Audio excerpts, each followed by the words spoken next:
Ayo, segera download Quran Tadabbur, tafsir dalam genggaman Anda.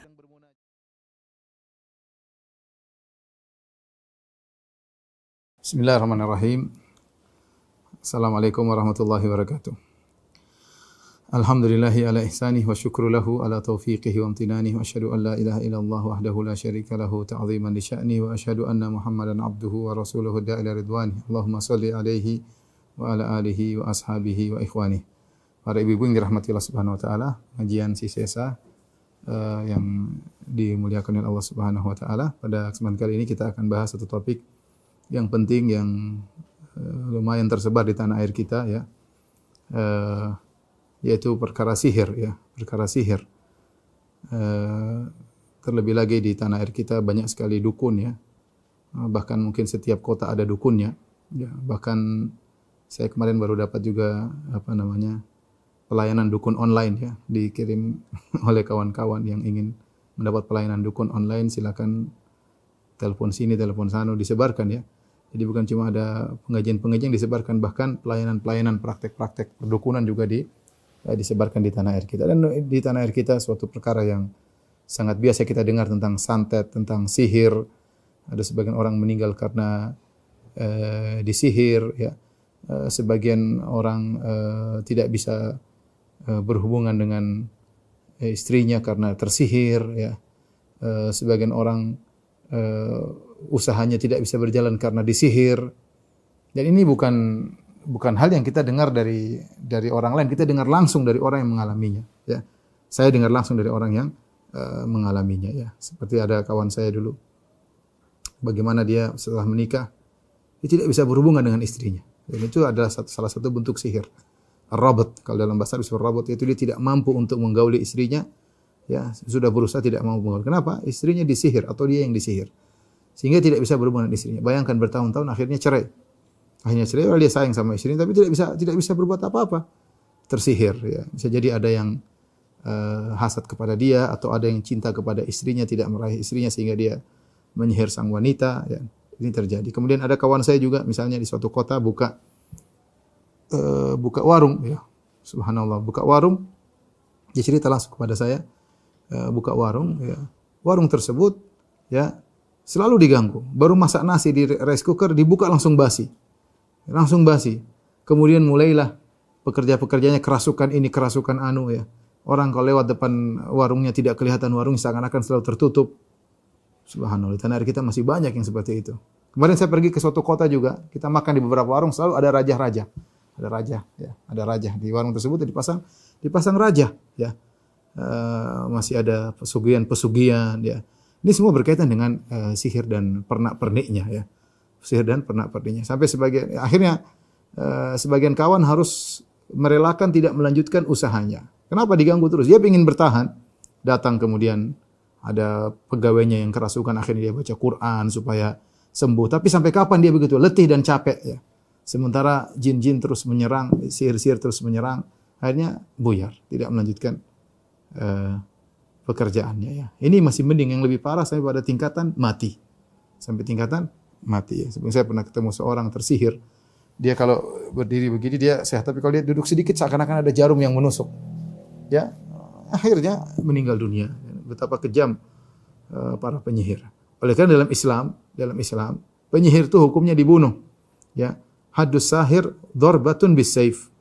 Ya, bahwasanya hukum had bagi penyihir dipenggal kepalanya ya. Dan itu dipraktikkan oleh para sahabat, dipraktikkan oleh Umar bin Khattab radhiyallahu taala anhu. Kemudian Jundub bin Abdullah juga membunuh seorang penyihir, kemudian Hafsah ya. Dan yang lain. Jadi ada sekitar 6 para sahabat berfatwa bahwasanya penyihir harus dibunuh. Kenapa? Karena kemudaratan yang ditimbulkan oleh mereka bukan hanya membunuh orang, bahkan merusak rumah tangga, merusak kebahagiaan. Saya pernah satu hari ngisi pengajian di Masjid Nabawi, terus ada seorang datang, orangnya gemuk, berkacamata, dia cerita, "Ustaz, bagaimana ini Ustaz? Saya di rumah dituduh saya melakukan sihir." Kenapa? Ada saudaranya yang barangnya kehilangan barangnya di kamar. Akhirnya mereka pergi ke dukun. Ya, mereka pergi ke dukun, dukunnya mengatakan yang mengambil barangmu adalah seorang yang gemuk berkacamata. Sehingga terus apa saya dituduh sama keluarga saya bilang lapor polisi aja. Jadi sampai gitu merusak hubungan rumah tangga, merusak hubungan kekerabatan ya. Sampai terjadi bunuh-bunuhan ya. Sampai saya ketemu orang juga, seorang datang kepada saya, "Ustaz, istri saya disantet oleh adiknya." Saya bilang, "Disantet oleh adiknya?" "Iya, adiknya santet." Perempuan hasad. "Kenapa hasad kepada istri saya?" "Lo kasih tahu itu sihir." "Lah, adik istri saya tahu itu sihir, Ustaz. Dia lulusan pondok. Dia tahu ini sihir." "Terus kenapa dia lakukan?" "Ya karena saking hasadnya." Karena dia menemukan ada sarana untuk melampiaskan kemarahan ya. Caranya bagaimana melepaskan kemarahan? Datang ke dukun ya. Datang ke dukun. Betapa banyak majikan disihir oleh pembantunya. Betapa banyak. Gara-gara mungkin masalah sepele, dendam yang seharusnya tahulah majikannya salah, tidak harus sampai demikian. Tidak harus sampai demikian, tidak harus sampai menyiksa sang majikan. Karena benar bahwasanya penyihir itu dipenggal kepalanya. Ini yang alhamdulillah dipraktekkan di sebagian negara seperti Arab Saudi, orang penyihir dibunuh. Saya bahkan pernah menghadiri dua sidang penyihir ya, di sidang di pengadilan di Arab Saudi di kota Madinah. Saya kebetulan ada acara menerjemahkan persidangan. Sebelumnya ada persidangan sebelumnya saya hadir juga. Di situ tentang penyihir yang dia main dabus, dia masukkan besi dari ini kemudian tembus di mulutnya, dipanggil sama pemerintah Arab Saudi. Ini sihir dan ini bisa dibunuh orang seperti ini ya. Jadi yang menyedihkan di tanah air kita, terkadang penyihir diagungkan, terkadang penyihir menjadi penasihat spiritual, pejabat terkadang. Ini perkara yang kadang-kadang kita, ya tapi begitulah ya. Kondisi ya kita tidak boleh putus asa, kita terus harus memperjuangkan tauhid, mengajarkan tauhid ya. Azan harus dikumandangkan di mana-mana ya. Dikumandangkan di mana-mana sehingga sihir tertunduk, tidak bisa berkembang. Kita harus terus memperjuangkan tauhid. Dan saya katakan bahwasanya ilmu tentang tauhid harus digembar-gemborkan ya. Karena kita tahu praktek-praktek sihir masih banyak, pesugihan-pesugihan, sajian-sajian masih banyak di tanah air kita. Sihir merupakan dosa besar ya. Rasulullah SAW pernah bersabda, "Ijtanibu sab'a al-mubiqat." Ya, jauhilah 7 perkara yang membinasakan. Rasulullah SAW menyebutkan yang pertama adalah asyirku billah, syirik kepada Allah. Yang kedua as-sihru, sihir. Padahal sihir adalah bagian daripada syirik. Tapi Rasulullah SAW menyebutkan secara khusus menunjukkan akan bahayanya sihir, ya, menunjukkan akan bahayanya sihir, ya. Di antara hal yang menunjukkan akan buruknya sihir, orang yang datang kepada penyihir bisa kafir, ya. Ya, orang yang datang kepada penyihir ya, bisa menjadi kafir. Kalau yang datang kepada penyihir membenarkan penyihir tersebut, minta tolong kepada penyihir tersebut, bisa jadi kafir, apalagi penyihirnya. Ya, kata Allah Subhanahu wa taala, "Wattaba'u ma tatlu syayatinu 'ala mulki Sulaiman wa ma kafara Sulaiman walakinna syayatina kafaru yu'allimuna an-nasa as-sihra wa ma unzila al-malakani bibabila Harut wa Marut wa ma yu'allimani min ahadin hatta yaqula innama nahnu fitnatun fala takfur fayata'allamuna minhuma ma yufarriquna bihi bainal mar'i wa zawjihi." Ya. Kata Allah Subhanahu wa taala, mereka mengikuti apa yang dibacakan oleh syaitan-syaitan pada kerajaan Sulaiman ya. Wa ma kafara Sulaiman. Jadi sebagian orang Yahudi mengatakan Sulaiman bermain sihir. Padahal tidak. Sulaiman tidak pernah bermain sihir. Adapun jin-jin ditundukkan oleh Allah kepada Sulaiman tanpa sihir, tanpa mahar, tanpa pesugihan. Demikian Nabi Sulaiman menguasai para jin yang baik maupun jin yang kafir ya. Tapi dia menguasai mereka atas kehendak Allah, bukan dengan sihir. Nabi Sulaiman bisa mengatur angin atas kehendak Allah Subhanahu wa taala, punya pasukan hewan, berbicara dengan hewan atas kehendak Allah Subhanahu wa taala, bukan dengan ilmu sihir. Tapi sebagian orang menggembar-gemborkan itulah ilmu sihir, ilmu putih yang diajarkan oleh Nabi Sulaiman, maka Allah bantah. Kata Allah Subhanahu wa taala, "Wattaba'u ma tatlu syayatinu 'ala mulki Sulaiman wa ma kafara Sulaiman." Sungguhnya mereka mengikuti apa yang dibacakan oleh syaitan. Wa ma kafara Sulaiman. Sulaiman tidak kafir. Ini menunjukkan bahwasanya sihir adalah kafir. Pelaku sihir adalah kafir. Walakinna syayatina kafaru. Akan tapi syaitanlah mereka lah yang kafir. Yu'allimuna an-nasa sihar. Mereka mengajarkan sihir kepada manusia ya. Kemudian kata Allah Subhanahu wa taala, "Fayata'allamuna minhum ma yufarriquna bainal mar'i wa zawji." Mereka belajar ilmu sihir yang dengan ilmu sihir tersebut bisa memisahkan antara seorang suami dengan istrinya. Kita tahu bahwasanya hubungan paling erat ibu yang dirahmati Allah Subhanahu wa taala hubungan seorang suami dengan istrinya. Ya. Lebih daripada hubungan antara seorang anak dengan ibunya, seorang anak dengan kakaknya, seorang dengan adiknya, ya. seorang dengan kerabatnya. Hubungan paling erat seorang suami dengan istri. Kenapa? Dekat. Mereka tidur bareng, berhubungan biologis, kemudian rahasia-rahasia pun saling mengetahui.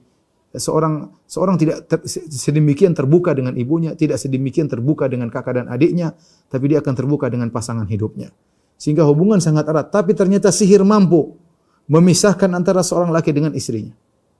Baru saja beberapa hari yang lalu saya ketemu dengan ikhwan, ya. Tiba-tiba istrinya berubah. Datang pada saya, "Ustaz, saya mau ketemu." Saya ngobrol, ada masalah gitu, atau istrinya tidak suka dengan dia, atau istrinya mulai ada masalah, mulai kontak dengan laki-laki lain, punya WA dengan laki-laki lain. Ternyata ujung-ujungnya ternyata ada disihir, harus diruqyah. Subhanallah. Bagaimana sihir bisa merusak hubungan rumah tangga yang terjadi, ya. Ini buruknya sihir dan maka jelas hukumannya adalah kekufuran dan pelakunya dibunuh, ya, bukan diagungkan, bukan dihormati, bukan disanjung-sanjung. Ya, di Indonesia sampai ada paguyuban para dukun, paguyuban sampai tabloid dukun. Wallahu sekarang masih ada atau tidak, ya. Belum acara-acara yang disenangi, acara-acara seperti itu, nangkap hantulah, apa hantulah, dukun-dukun didatangkan dalam acara-acara televisi, dan inilah kondisi yang menyedihkan. Taib, ibu yang dirahmati Allah Subhanahu wa taala. Saya ingin bahas tentang dua pembahasan. Yang pertama, bagaimana kita menjaga diri agar tidak terkena sihir. Yang kedua, bagaimana kalau sudah terkena sihir. Ini dua poin yang mungkin harus kita kenali, harus kita ingatkan diri kita dan juga keluarga kita. Bagaimana membentengi diri dari sihir. Dan yang kedua, bagaimana kalau sudah terjadi, bagaimana kita melawan sihir tersebut. Ada beberapa perkara, tolong dicatat, ya, yang membuat seorang bisa terbentengi dari sihir. Ya, ini namanya usaha, ya, usaha. Semuanya tentunya dengan izin Allah Subhanahu wa taala. Tapi di sini ada hal-hal yang harus kita perhatikan agar kita bisa terbentengi dari sihir. Yang pertama, ya, selalu bertawakal kepada Allah Subhanahu wa taala. Selalu menggantungkan hati kepada Allah, selalu mengingat Allah Subhanahu wa taala. Syaitan jauh dari hati yang selalu mengingat Allah Subhanahu wa taala. Ini paling penting, seorang bertawakal kepada Allah. Kalau dia keluar rumah, dia baca doa. Bismillahi tawakkaltu 'ala Allah. La haula wala quwwata illa billah. Jangan lupa kalau keluar rumah, ibu-ibu, ya. Lagi ibu-ibu yang jadi pusat perhatian terkadang, ya. Ya, enggak mau diperhatikan pun dilihat orang, apalagi cari perhatian. Ibu-ibu tidak mau diperhatikan aja diperhatikan orang, apalagi cari perhatian, ya. Baca doa, Bismillahi tawakkaltu 'ala Allahi la haula wala quwwata illa billah. Mudah. Ya Allah, dengan menyebut nama Allah, tawakkaltu 'ala Allah, aku bertawakal kepada Allah. La haula wala quwwata illa billah. Tidak ada, tidak upaya kecuali hanya dengan izin Allah Subhanahu wa taala. Ini sudah cukup. Kalau mau tambah, Allahumma inna a'udzubika an adil au udhal au azil au uzal au azlim au uzlam au ajhal jalala, ya boleh, tapi mungkin panjangan. Cukup bismillah tawakkaltu 'ala Allah billah. Keluar rumah baca itu. Jangan lupa ingatkan istri kalau keluar rumah, ingatkan suami kalau keluar rumah. Jangan lupa baca doa. Ya, saya saja, mohon maaf, saya ustaz saja, istri saya sering ingatkan. Abi, jangan lupa baca doa, ya. Memang terkadang saya lupa, ya. Saya pun ustaz, terkadang saya lupa, banyak kesibukan, telepon sana, telepon sini, kemudian keluar tiba-tiba, nanti sudah di jalan baru saya ingat. Di jalan baru saya ingat, ya. Makanya saling mengingatkan, ya. Bukan berarti kalau kita ingatkan berarti merendahkan, tidak jadi masalah. Suami ingatkan istri, istri ingatkan suami, ya, agar kita tidak tahu di luar, ya. Mungkin setan tidak bisa masuk di rumah kita karena rumah kita banyak baca pengajian, banyak baca Quran, tapi di luar mungkin kita enggak tahu, terkena serangan, gangguan jin, gangguan syaitan. Maka jangan lupa keluar rumah, bismillah tawakkaltu 'ala Allah, la haula wala quwwata illa billah. Gantungkan hati selalu kepada Allah Subhanahu wa taala. Yang kedua, di antara cara untuk senantiasa bertawakal kepada Allah, sering berdoa. Apa-apa berdoa, minimal bismillah. Kita apa-apa minimal bismillah, ya. Doa masuk pasar ada doanya, masuk masjid, keluar masjid, doa mau makan, ya, doa habis makan, ya, doa masuk WC, keluar WC, baca, ya, ya. Sering berzikir. Kalau sela-sela itu kita berzikir dengan zikir apapun. Astagfirullah, astagfirullah, subhanallah, alhamdulillah, wala ilaha illallah, Allahu akbar. Ya, kalau hati kita senantiasa dipenuhi dengan mengingat Allah, maka setan akan menjauh. Setan akan menjauh, itu otomatis, ya. Itu akan otomatis karena setan menjauh dari hati yang dipenuhi dengan ayat-ayat Allah Subhanahu wa taala, ya. Nah, jadi masalah sekarang ibu-ibu, lisan kita sangat malas untuk berzikir, sementara tangan kita begitu lincah untuk bermain medsos ya. Itu jadi masalah ya.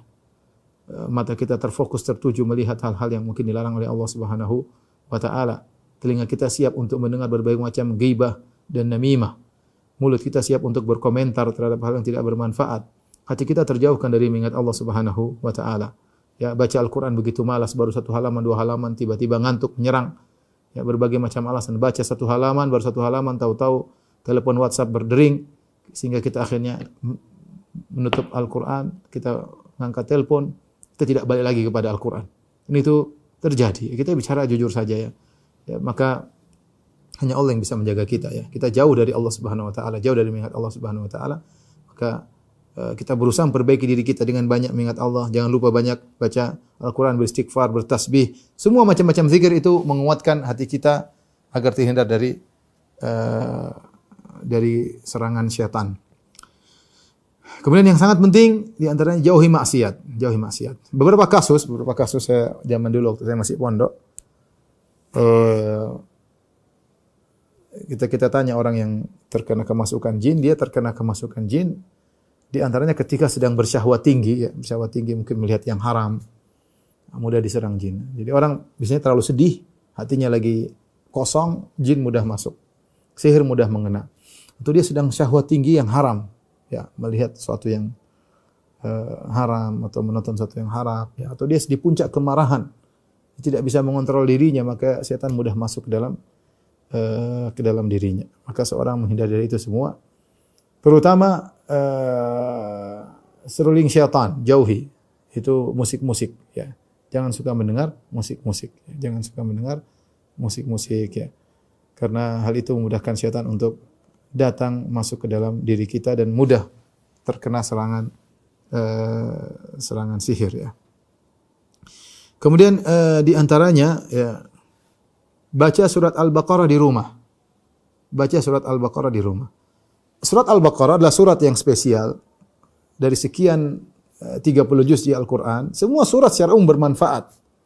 Secara umum semua surat bermanfaat ya, untuk wiqayah, untuk perlindungan, preventif ya, secara umum. Tetapi ada surat yang khusus yang Allah khususkan untuk di rumah, yaitu surat Al-Baqarah. Al-baitil ladzi inna syaitana yanfiru minal baitil ladzi tuqra'u fi suratul Baqarah. Nabi mengatakan, sungguhnya syaitan lari dari rumah yang dibacakan surat Al-Baqarah. Nabi tidak menyebutkan surat-surat yang lain. Berarti surat ini spesial. Kita baca surat Al-Baqarah berulang-ulang, pahalanya banyak meskipun tidak ada syaitan yang datang. Pahalanya banyak. Makanya kata Nabi SAW, Iqra'u surat Al-Baqarah wa Ali Imran. Iqra'u Zahrawain. Bacalah 2 surat. Rasulullah itu surat Al-Baqarah, surat Ali Imran. Fa innahuma ya'tiyani yaumal qiyamah ka'annahuma ghamamatan. Sungguhnya 2 surat ini akan datang pada hari kiamat seperti 2 awan yang menaungi seorang pada hari kiamat, terutama tatkala di padang mahsyar di bawah terik matahari yang sangat panas. Maka di antara 2 surat yang dianjurkan surat Al-Baqarah dan surat Al-Imran. Di antara yang spesial untuk membentengi rumah adalah surat Al-Baqarah. Dan ini saya anjurkan preventif sebelum diserang. Kalau sudah diserang agak repot. Kalau sihir sudah masuk agak repot. Terkadang baca surat Al-Baqarah setengah mati, tapi sebelum ada sihir yang menyerang, kita enggak tahu orang hasad sama kita. Apalagi yang suka main medsos, ada yang tidak suka. Kadang enggak usah jauh-jauh, terkadang kerabat sendiri yang tidak suka. Maka seorang baca surat Al-Baqarah. Ya, surat Al-Baqarah kalau bisa selesai bagus, kalau enggak dicicil tidak jadi masalah. Yang penting ada baca surat Al-Baqarah. Maka Nabi SAW mengatakan, fa inna akhdhaha barakah. Membaca surat Al-Baqarah itu keberkahan. Ingin rumah penuh berkah, baca surat Al-Baqarah. Ya, rumah berkah banyak, bikin pengajian berkah, baca surat Al-Baqarah berkah. Ya, intinya kita bikin setan tidak betah tinggal di rumah. Ya. Salat malam di rumah berkah, salat sunnah di rumah juga berkah. Ini di antara hal-hal yang mendatang keberkahan di rumah. Ya. Yang menghilangkan keberkahan, misalnya musik-musikan di rumah, drama Korea diputar di rumah, anak-anak nonton yang tidak di YouTube di rumah, ini menghilangkan keberkahan di rumah. Menghilangkan keberkahan di rumah. Patung-patung ada di rumah ya. Gambar-gambar makhluk hidup ada di rumah. Ini contoh. Tapi intinya berusaha baca surat Al-Baqarah Kata Nabi SAW, fa inna akhdhaha barakah, karena baca Al-Qur'an surah Al-Baqarah itu keberkahan bagi rumah. Wa tarkaha hasrah, dan meninggalkan baca surah Al-Baqarah adalah penyesalan. Wa la tastati'uha al-batalah, dan para penyihir tidak mampu menghadapinya. Ini perhatikan. Para penyihir tidak mampu menghadapinya. Dia yakin ini sabda Nabi SAW, hadis sahih riwayat Muslim. Wa la tastati'uha al-batalah, para penyihir tidak mampu menghadapi surat Al-Baqarah. Jangan dengan penyihir, setannya kabur. Fa inna syaitana yanfiru minal baiti alladhi tuqra'u fi surat Al-Baqarah. Setan lari dari rumah yang dibaca surat Al-Baqarah. Ini preventif sangat penting. Dan halnya kalau sudah kena, saya tadi ingat, sudah kena repot. Karena kita sudah baca surat Al-Baqarah enggak sembuh-sembuh ya. Tapi intinya yang paling utama adalah preventif, kita baca surat Al-Baqarah. Kemudian jangan lupa zikir pagi petang. Zikir pagi petang ya. Zikir pagi petang. Ada kawan saya yang istrinya tersihir, dia bilang, saya lupa, saya zikir pagi petang sama anak-anak saya, dengan istri saya tidak ajak. Akhirnya istrinya, dia bilang terkena sihir. Istrinya tidak diajak zikir pagi petang. Ya masing-masing saling mengingat, baca sendiri-sendiri, tapi saling mengingatkan. Karena dalam zikir pagi petang banyak kita minta perlindungan kepada Allah Subhanahu wa taala. Ya. Banyak dalam zikir pagi petang kita minta dilindungi oleh Allah Subhanahu wa taala. Di antara kita baca al-muawwidzatain. Nanti kita baca surat Qul a'udzu birabbil falaq 3 kali, Qul a'udzu birabbin nas 3 kali, Qul huwallahu ahad 3 kali. Dan ini adalah pelindung bagi kita. Kalau kita baca di pagi hari dijaga sampai sore, dibaca sore hari sampai dijaga sampai pagi hari. Belum kita baca ayatul kursi. Ini namanya hisan al-mani', yaitu benteng yang kokoh yang susah ditembusi oleh syaitan. Ya. Jangan kita lalai, kita baca. Biasakan diri. Meskipun enggak ada syaitan, kita baca. Dapat pahala. Itu zikir yang dilakukan oleh Nabi sallallahu alaihi wasallam, zikir pagi petang. Duduk, sekarang ada buku kecil, ada aplikasi, banyak tinggal baca. 10 menit selesai insyaallah. Kalau sudah terbiasa lancar. Ya, mungkin habis itu kita tambah dengan zikir-zikir yang lain ya.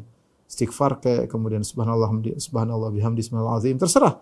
Tapi zikir-zikir utama dalam zikir pagi petang kita baca, dan ini di antara yang paling ampuh, qul hu'adzu birabbil falaq, qul a'udzu birabbin nas ya.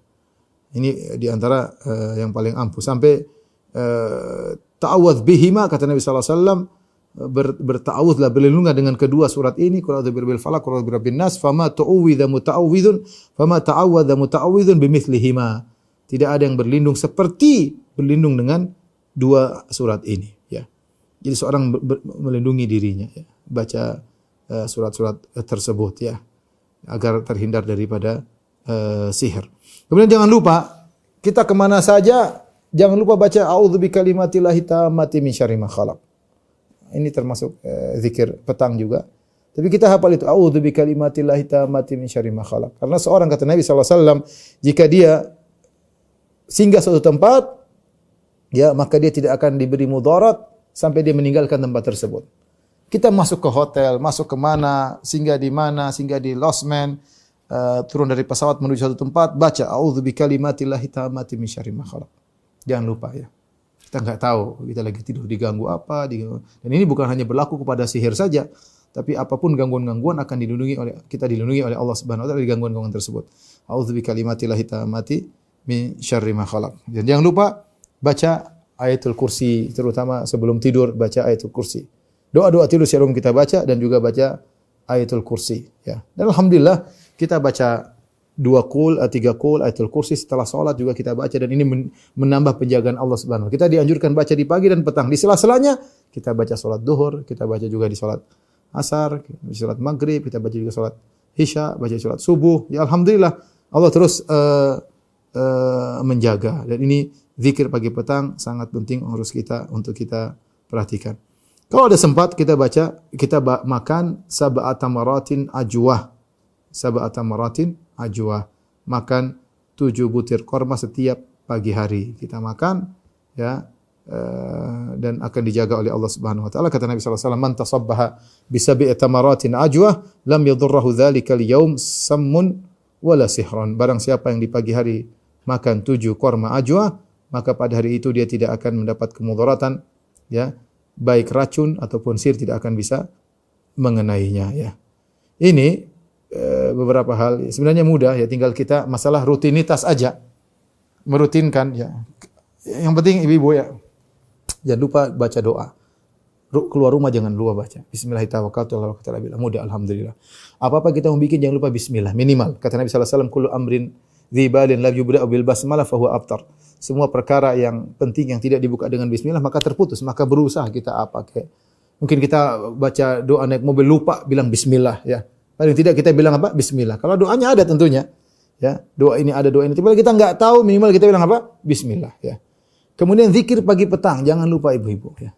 Jangan lupa dengan kesibukan kita, kesibukan medsos, kesibukan ini telepon ya akhi, ya ukhti, baca 10 menit pagi hari, 10 menit sore hari sudah itu adalah perlindungan yang sangat kuat. Ya, perlindungan sangat kuat. Tadi saya bilang teman saya ya, istrinya terkena sihir karena istrinya jarang baca zikir pagi petang. Dia dan anaknya sering baca. Dia istrinya diganggu ya. Karena jarang baca zikir pagi petang. Maka seorang berusaha jangan lupa akan hal tersebut. Di antaranya ya sebelum tidur baca ayatul kursi. Kemudian setelah sholat jangan buru-buru, zikir dulu. Kalau habis sholat, banyak orang habis sholat langsung pertama lihat HP. Ya, berhenti dulu, zikir dulu. Subhanallah, subhanallah, subhanallah. Sampai selesai, sampai baca qul huwallahu ahad, qul a'udzu birabbil falaq, qul a'udzu birabbin nas. Baca sampai selesai dengan tenang. Situ ada kelezatan Allah berikan kepada kita karena kita merenungkan ayat-ayat Allah Subhanahu wa taala ya. Ada lagi saya lupa. Sebelum tidur di malam hari baca 2 ayat terakhir surat Al-Baqarah. Amanar rasulu bima unzila ilaihi min rabbi wal mu'minun dan seterusnya. Itu surat Al-Baqarah ayat 285 sama 286 ya. 285 sama 286 ini kita baca kafatah kata Nabi sallallahu alaihi wasallam, maka 2 ayat tersebut akan mencukupkan. Itu menjaga kita karena biasanya sihir terjadi penyerangan di malam hari. Terjadi penyerangan di malam hari ya. Maka saya beberapa ketemu dengan orang ketika ada musim pilkada, ada sebagian yang cerita tiba-tiba rumahnya dikirim botol dengan penuh darah ya. Dia kaget, ada apa ini? Semua tidak mengena dia, santet dikirim tapi dia tidak kena, alhamdulillah. Ya, mungkin dia baca zikir pagi petang sehingga Allah menjaganya. Ini wiqayah. Sekarang yang kedua yang mungkin sebelum kita buka tanya jawab adalah tentang bagaimana penyembuhan. Bagaimana penyembuhan jika seorang sudah terkena sihir ya. Yang perlu kita ingat bahwasanya sihir adalah penyakit dan ada obatnya ya. Makanya Nabi SAW bersabda, "Ma anzalallahu da'an illa anzalalahu syifaan." Tidak Allah menurunkan penyakit kecuali Allah turunkan juga obatnya. Alimahu man alimahu, yang tahu maka tahu, wa jahilahu man jahilah. Yang tidak tahu maka tidak tahu ya. Yang tidak tahu maka tidak tahu ya. Likulli da'in dawa'un. Kata Nabi SAW juga setiap penyakit ada obatnya. Fa idza usiba dawa'ud da' bari'a bi idznillah azza wa jalla. Kalau ternyata obat tersebut mengenai penyakit persis sesuai yang dimaksud, maka dengan izin Allah akan sembuh ya. Taib. Kalau seorang terkena sihir apa yang dilakukan? Yang pertama, ibu dirahmati Allah Subhanahu wa taala, yang paling penting adalah berdoa. Ini yang paling penting, berdoa. Sebelum yang lain, karena kita baca zikir pagi petang, kita baca 3 qul, semuanya doa. Semuanya doa. Pertama yang paling penting berdoa kepada Allah Subhanahu wa taala. Terutama di sepertiga malam yang terakhir. Ya, bagaimana Allah sedang mencari hambanya. Allah mengatakan, "Man yad'uni fa astajiba lahu." Allah turun ke langit dunia, Allah mencari hambanya, siapa yang berdoa kepadaku, aku akan kabulkan. Ya. Ya, man sa'alani fa'utiya su'lah. Siapa yang meminta kepadaku, aku akan mengabulkan permohonannya. Allah cari. Ya. Barang siapa mohon ampun, aku akan ampuni dosa-dosanya. Bangun sepertiga malam terakhir berdoa kepada Allah Subhanahu wa taala. Salat malam minta kepada Allah agar disembuhkan dari sihir. Saya punya kisah ya. Dulu teman saya ada, dia sudah terkena sihir lama ya. Dia mahasiswa di Madinah. Yang menakjubkan dia hafidz Quran. Dan saya ketemu 2 orang terkena sihir, dua-duanya hafidz Quran. Ya, mungkin sebelum dia hafidz Quran sudah terkena sihir. Jadi bahkan pernah kita ruqyah, kita baca Quran, dia juga ikut baca Quran ya. Intinya salah satunya sampai kalau buang hajat keluar darah, sering seperti itu. Dia selalu meruqyah tidak sembuh. Ya, Allah belum mentakdirkan kesembuhan dengan hikmah yang Allah kehendaki. Meskipun dia hafidz Quran ya. Sembuhnya bagaimana? Sembuhnya dia haji. Dia haji di padang Arafah, dia berdoa kepada Allah Subhanahu wa taala. Berdoa kepada Allah Subhanahu wa taala minta sihirnya disembuhkan. Pulang haji sembuh. Maksud saya, dia bisa sembuh tanpa ruqyah. Karena ruqyah adalah bentuk dari doa. Ya, namun terkadang orang ruqyah kurang perhatian sama Allah, kurang bertawakal hati kepada Allah sehingga terkadang kurang ampuh ruqyah tersebut. Maka di antaranya seorang berdoa kepada Allah terutama sepertiga malam yang terakhir. Bangun minta kepada Allah agar dihilangkan sihir yang menimpanya, sihir yang menimpanya. Maka di antara kalau sudah terkena sihir yang paling afdal, paling agung adalah berdoa kepada Allah Subhanahu wa taala. Yang kedua adalah ruqyah ya. Ruqyah syar'iyyah. Ruqyah syar'iyyah kita baca misalnya surat Al-Fatihah, diulang-ulang baca surat Al-Fatihah. Boleh dipegang orangnya sambil kita baca atau kita ruqyah diri kita sendiri ya. Atau kita tiupkan di air ya. Kalau bisa air Zam-Zam. Air Zam-Zam ya.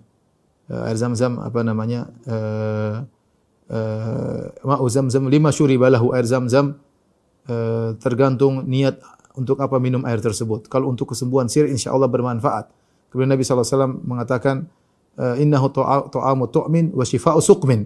Sungguhnya air Zam-Zam adalah bisa mengenyangkan dan bisa menghilangkan penyakit. Nabi menamakan dia dengan syifa. Kemudian kalau bisa ditambah dengan madu ya. Madu juga syifa. Karena apa namanya fihi syifa ya. Kata Allah Subhanahu wa taala tentang madu bahwasanya itu ada obat kesembuhan ya. Obat kesembuhan. Kemudian diruqyah ya, ruqyah. Kalau air biasa juga tidak jadi masalah, tapi ruqyah. Ruqyah dengan kita baca Al-Fatihah 3 kali misalnya. Sambil kita ludahkan ya di air tersebut ya. Bismillahirrahmanirrahim. Alhamdulillahirabbil alamin. Arrahmanir rahim. Gitu kita ludahkan. Ya. Maliki yaumiddin atau terakhir baru kita tiupkan ada air liur sedikit yang masuk namanya tafal, yaitu di antara cara meruqyah. Kemudian kita baca qul huwallahu ahad ya 3 kali, qul a'udzu birabbil falaq, qul a'udzu birabbin nas, sambil kita bertawakal kepada Allah Subhanahu wa taala. Nah, kalau saudara kita yang sakit, kalau yang sakit suruh dia bertawakal bahwa ini cuma adalah usaha. Yang menyembuhkan hanya Allah Subhanahu wa taala. Tapi kita berusaha dengan sunnah-sunnah yang diajarkan oleh Nabi sallallahu alaihi wasallam. Baca 3 qul ya sambil kita tiupkan. Ya. Kemudian baca surat Al-Baqarah ya. Jadi ruqyah bisa langsung kita pegang ya. Kalau akhwat kita enggak usah pegang, kita baca suruh dia mendengar saja, suruh dia simak atau sambil kita baca kita juga sambil meruqyah air ya. Nanti kita suruh dia minum ya. Ini di antaranya ya.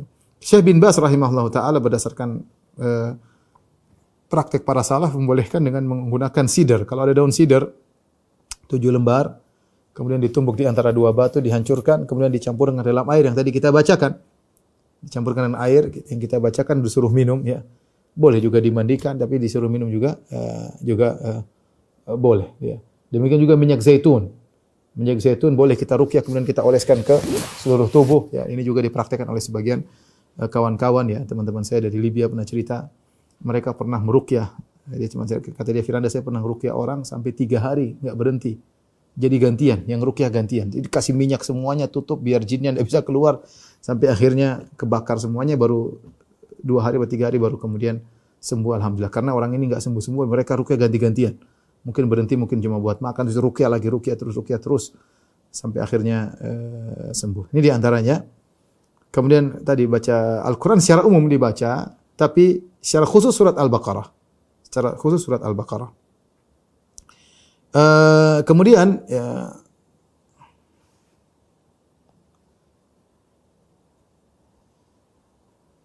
di antaranya ya saya sudah sebutkan juga dalam bekal Islam ya. Ada doa ruqyah ya. Bacaan ruqyah dari Al-Qur'an ya. Surat Al-Fatihah, kemudian baca ayat kursi juga. Selain Al-Baqarah kita khususkan baca ayat kursi. Kemudian Al-Ikhlas, Al-Falaq dan An-Nas ya. Kita bacakan juga surat Al-Baqarah ya. Kemudian di antara yang dianjurkan seperti Syekh bin Baz dan yang lainnya rahimahumullah adalah baca ayat-ayat sihir. Baca ayat-ayat sihir. Seperti dalam surat Yunus ayat 79-82. Wa auhayna ila Musa an alqi asak fa idza hiya talqafu ma yafikun. Fa waqa'al haqqu wa batala ma kanu ya'malun. Fagulibu hunalika wa anqalabu saghirin. Diulang-ulang ayat ini yang menjelaskan bagaimana pertarungan antara Nabi Musa dengan para penyihir dan mereka kalah. Maka ini ayat keras bagi para penyihir. Demikian juga dalam surat Toha 65 sampai 69. Wa qala fir'aun utuni bikulli sahirin alim falamma ja'a as-saharatu qala lahum Musa alqu ma antum mulqun falamma alqaw qala Musa ma ji'tum bihi sihr innallaha sayubtilu. Allah akan menghancurkan sihir kalian. Innallaha la yuslihu amalal mufsidin wa yuhiqqullahu al-haqqa bi kalimatihi walau karihal mujrimun. Di antaranya juga